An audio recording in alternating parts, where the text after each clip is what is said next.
really is a pleasure to be here on this platform today. Heartiest congratulations to BRICS, to Mr. Madhukar, whom I have met before. Very happy to see you here, Mr. Madhukar. I remember our earlier meeting, and I know how passionately you are committed to the cause of CSR, SDGs, and ESG. Wonderful to have this platform with us. Soshi and I have been deliberating on putting this particular platform together for quite some time now.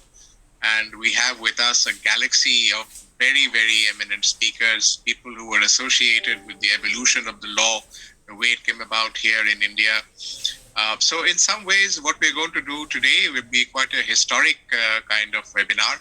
And it is really a proud privilege to be here today amongst all of you.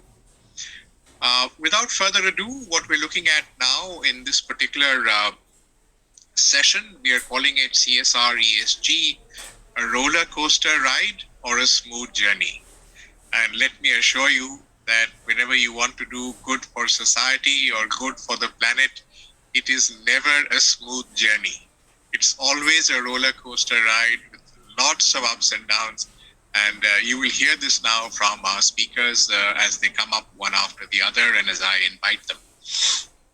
Now, initially what we will do is that we will take up the story of CSR as it evolved in India. How is it that it became a law in the first place? How did it come about? What were the circumstances leading to that? And then I will ask Gayatri and Nikhil Pant and Gitanjali Gaur, who were all part of that very seminal exercise, to tell us more and fit in parts of the jigsaw. So that will be a very exciting story. We'll put it together in narrative form. And then we have two very brilliant speakers, in fact, three, Darshan, Raj Gilda, Samir Unale, and they will give us perspectives on different aspects, strategic philanthropy, sustainability goals, CSR activities. So we will have a lot of interface today, and I'm sure that our listeners and viewers will derive tremendous amount of satisfaction for all that we are going to say today. So let me begin. And of course, you can introduce Gayatri and Nikhil and Gitanjali. Would you like to do that first? And then we can start the conversation, or would you introduce them as we call them up? Sir, after your opening remarks, sir. All right, then. So let me say that the idea of the mandation of CSR as we know it today originates in a 2-page file which came to me sometime in the month of October, way back in 2009, when I was secretary in the Department of Public Enterprises. I say 2 pages because all it said was that CSR is a growing field and perhaps we should look at it from the public sector's point of view as to what they are doing. And I remember I was freshly posted there, absolutely no idea what CSR was. I mean, even what the acronym stood for, I had barely any idea. So I kept the file aside and I said, on some Saturday when I come in and I'm disposing of all the files that I couldn't have time for, I'll also look at this. And maybe that Saturday came a week or two later, I looked at it. And somehow it excited my interest so much that I started looking at everything that I could find on CSR on the internet. The mind became like a sponge. I started reading up everything I could find. And so all about shared value, Michael Porter, who was then the leading thinker on CSR, and all of that we kept absorbing. Then I widened the circle and I brought in the CEOs and the CMDs of the Navaratnas and the Maharatnas. And I asked them very clearly that, what is it that you are doing in CSR? What does it mean to you? How does your management look at it? And of course, they gave me a lot of their views. But I soon found that CSR as such meant different things to different people. People addressed it also differently. I'll give you 2 very small stories.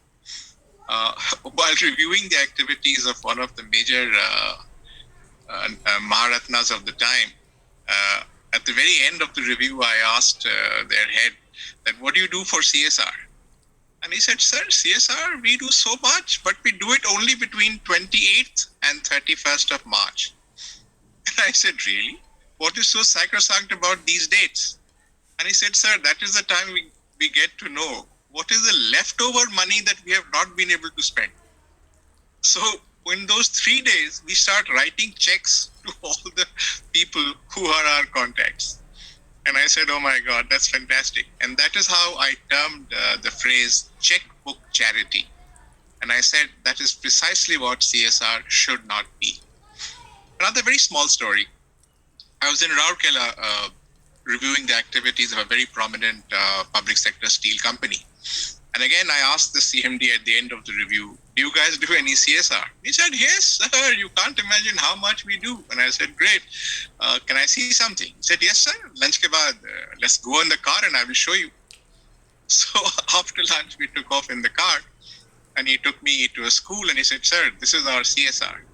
So I said, who studies here? And he says, well, they are our employees' children, sir. Terrific. What else can you show me? We'll take you to a hospital, sir. Okay, let's go to a hospital. We went there and I said, who are the patients here? He said, sir, these are the family members of our workers and staff. And so I realized that so much of CSR was actually human resources, HR, and benefits to their own employees. And really speaking, nobody had a clear-cut vision of what CSR should be. And that is why, with the cooperation of a small team in the Department of Public Enterprises, we began to write the first ever guidelines on CSR, which have been written anywhere in the world for corporate entities. And that is how the story of CSR begins. We put it into operation from the 1st of April 2010. That is how we introduced CSR into the public sector system. And I still believe that that was the best way for us to go, because charity really then began at home. When we took it to the corporate world, they were not able to say that, public sector is doing nothing. Why are you throwing it on the private sector? So we began it in public sector, carried it on for some time. And then, of course, the opportunity came when we were deliberating for the Companies Act of 2013.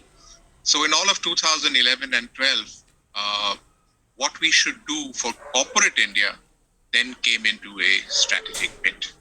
Of course, Gayatri will also tell us the story of how the Ministry of Corporate Affairs at that time took the initiative.